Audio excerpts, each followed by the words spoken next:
I'm rather excited this morning because I went to see a writing mentor a few days ago, and he took a look at my short stories and was very encouraging about whether or not I should try to publish the book. So he's going to give me a little feedback in a few days, and I'm really anxious to hear from him to find out if he thinks my short stories are worthy of publication. And when I know, you'll know. Now, I've got a story to tell you. Wait till you hear this one. It came about because my daughter put a picture of a praying mantis on Facebook. She had found it on her back porch, and it reminded me of the very first time I ever saw a praying mantis. It was about 6 inches long. It was a big thing.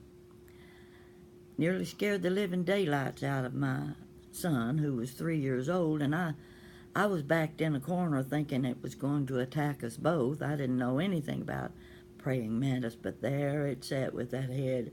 That head went back and forth, and I thought it's going to attack any minute. Well, that was years ago, long time later, before I ever saw another praying mantis.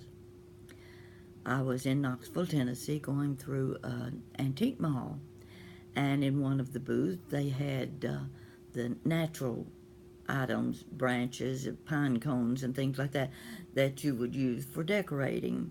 And I spotted several branches of pussy willow. Well, pussy willow is very easy to preserve, and it looks wonderful in floral arrangement. So I bought several branches of the pussy willow, and the lady pointed out something to me. She said, "Now I want to show you. There's a little cocoon attached to one of these branches. You keep an eye on it because it's probably going to open up sometime soon, and you need to be prepared and take it outdoors whenever you think it's ready to open." And so I said, "Okay, I'll see to it."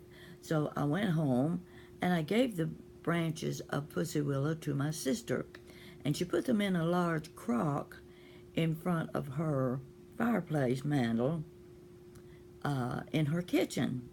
And of course, the kitchen was always warm, so that meant whatever was in the cocoon was going to probably give birth sooner than expected.